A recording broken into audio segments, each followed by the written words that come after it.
Le soleil se couchait sur Ouagadougou, baignant la ville d'une lumière cuivrée qui se reflétait sur les toits en tôle et les murs en banco usés par le temps. Les rues grouillaient encore de vie. Les mototaxis slalomaient entre les charrettes, leurs klaxons stridents perçant l'air chargé de poussière rouge. Des enfants couraient pieds nus, jouant avec des pneus usagés, tandis que les vendeurs ambulants rangeaient leurs étals de mangue et de beignets frits. Les avenues principales vibraient d'une énergie frénétique, mais dans les ruelles adjacentes, plus étroites et sombres, une autre réalité se dessinait, faite de silences lourds et de regards furtifs. C'est dans l'une de ces ruelles, près du marché central, qu'Ibrahim Traoré, président du Burkina Faso, passait en voiture officielle rentrant d'une journée harassante de réunion. Assis à l'arrière, Traoré, un homme au visage marqué par les responsabilités, feuilletait distraitement un dossier sur la sécurité nationale. Ses lunettes glissaient légèrement sur son nez, et il les remontait d'un geste machinal.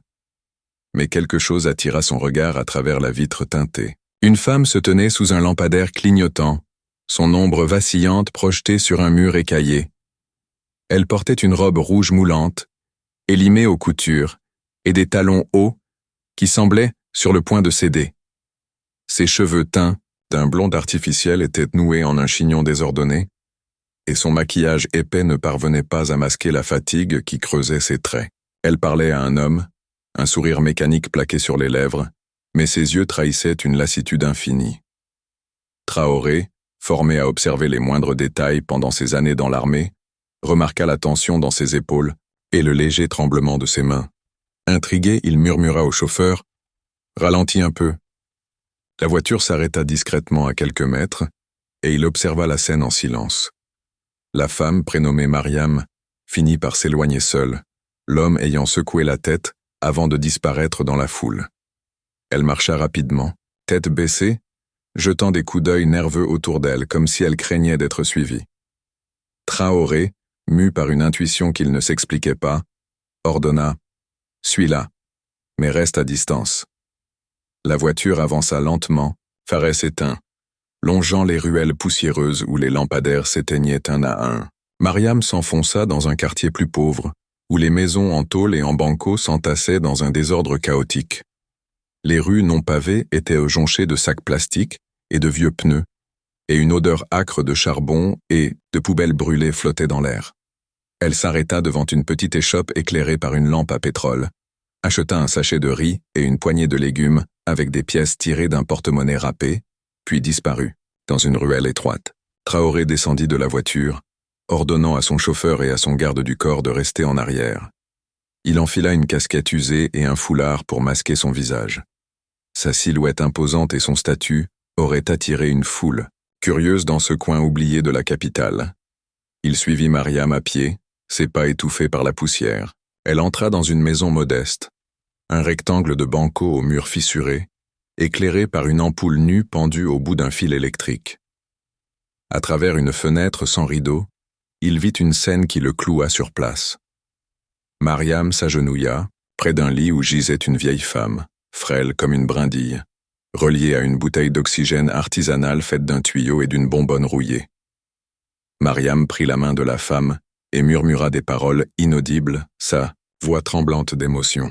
Puis elle déballa le sachet de riz et alluma un réchaud à charbon, préparant un repas frugal avec des gestes lents, mais empreints d'une tendresse infinie. Traoré s'approcha d'un voisin, un vieil homme assis sur un tabouret bancal, devant sa porte, une pipe en bois entre les lèvres. « Excusez-moi, père », dit-il avec un ton respectueux. « Qui est cette femme ?» Le vieillard plissa les yeux, méfiant, avant de répondre d'une voix rauque. « Mariam, une fille d'ici. Elle fait tout pour sa mère, là-dedans. La vieille a les poumons malades depuis longtemps. Mariam, elle n'a pas le choix, tu vois.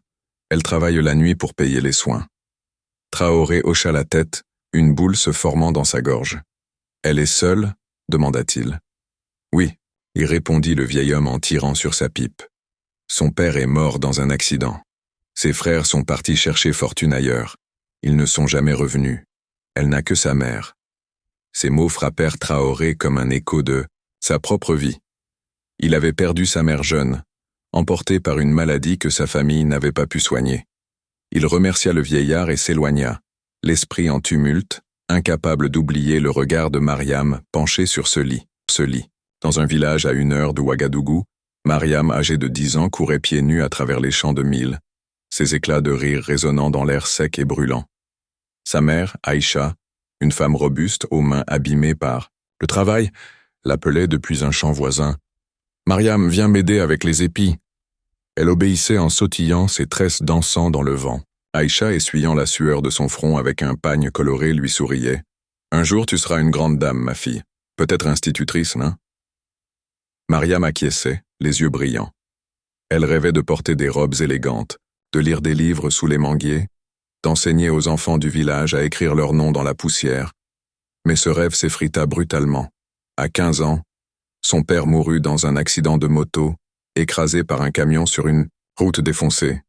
La famille sombra dans la misère. Ses 2 frères aînés, Lina et Souleymane, partirent pour la Côte d'Ivoire, jurant d'envoyer de l'argent.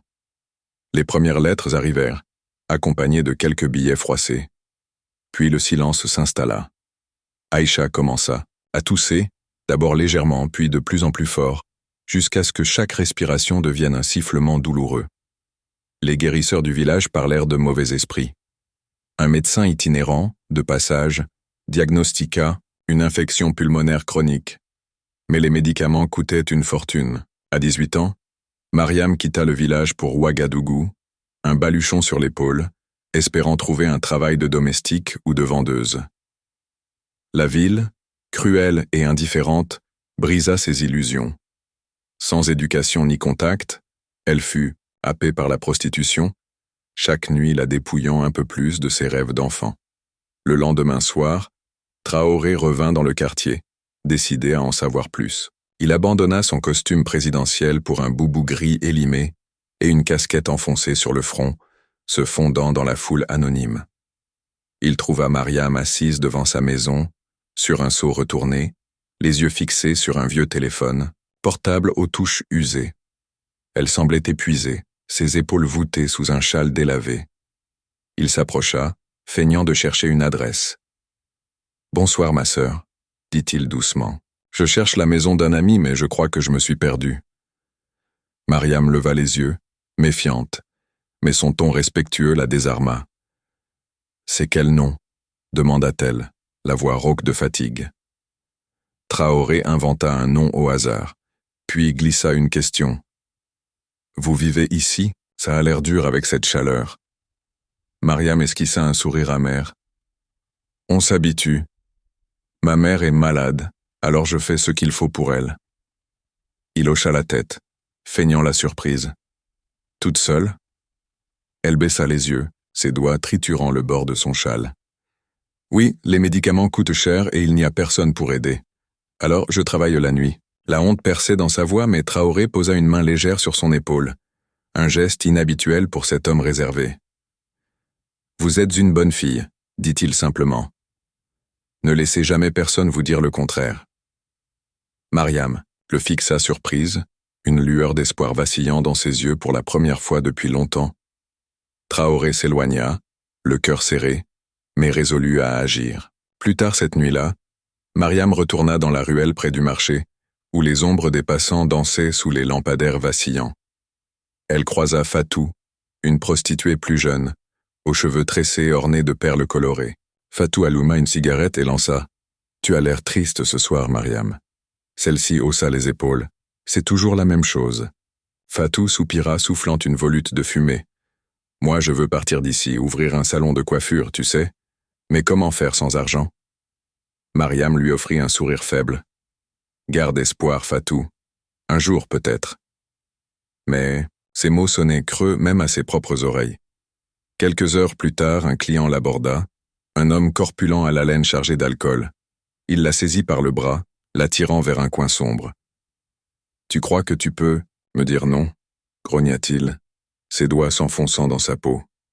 Mariam se débattit, mais il la plaqua contre un mur. Soudain, une voix ferme retentit. « Laisse-la tranquille. » C'était Moussa, un voisin d'une 40aine d'années, vendeur de pneus usés au marché. Grand et mince, il s'interposa, repoussant l'homme avec une autorité calme. « Va-t'en ou j'appelle du renfort. » L'homme jura, cracha par terre, mais s'éloigna en titubant. Mariam tremblante murmura « Merci, Moussa, mais tu n'aurais pas dû. Il pourrait revenir. » Moussa secoua la tête, un sourire triste. « Aux lèvres, tu mérites mieux que ça, Mariam. On est une famille dans ce quartier. » De retour au palais présidentiel, Traoré s'enferma dans son bureau, incapable de chasser Mariam de ses pensées. La pièce, aux murs ornés de drapeaux et de portraits officiels, contrastait avec la simplicité de sa vie passée. Il prit une photo encadrée sur son bureau. Sa mère, une femme aux traits doux, souriait timidement à l'objectif. Elle était morte quand il avait 20 ans, emportée par une infection pulmonaire mal soignée, faute d'argent. Ses derniers mots résonnaient encore. « Prends soin des autres, Ibrahim. Ne laisse personne souffrir comme moi. » Cette promesse l'avait poussé à gravir les échelons de l'armée jusqu'à la présidence pour changer le pays. L'histoire de Mariam ravivait cette douleur, mais aussi son feu intérieur. Il convoqua Ousmane, son conseiller social, un homme maigre aux lunettes épaisses. « Nous devons faire plus pour les femmes comme elle », déclara Traoré, la voix ferme, « celle que tout le monde abandonne. » Ousmane ajusta ses lunettes, hésitant. « Monsieur le Président, les budgets sont limités, et certains diront que c'est immoral d'aider des prostituées. » Traoré frappa du poing sur la table, faisant trembler une pile de dossiers. « Immoral. Ce qui est immoral, c'est de les laisser crever sans rien faire. Ce sont des citoyennes, des mères, des filles. On va trouver un moyen.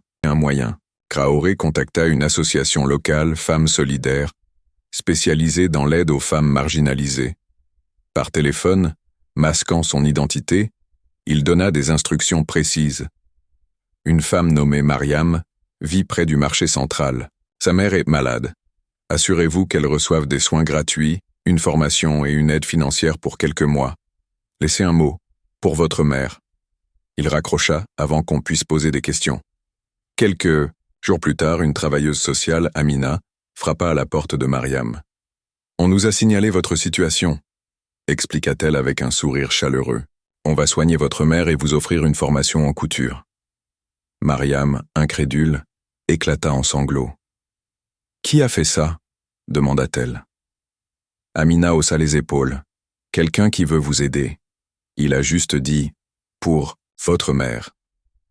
Mariam intégra une formation en couture dans un petit atelier poussiéreux, sous la tutelle de Madame Diallo, une couturière bourrue, mais bienveillante. Les premiers jours furent un calvaire. Ses doigts, habitués à d'autres gestes, trébuchaient sur la machine à coudre. Elle rata des coutures, déchira un tissu et pleura de frustration.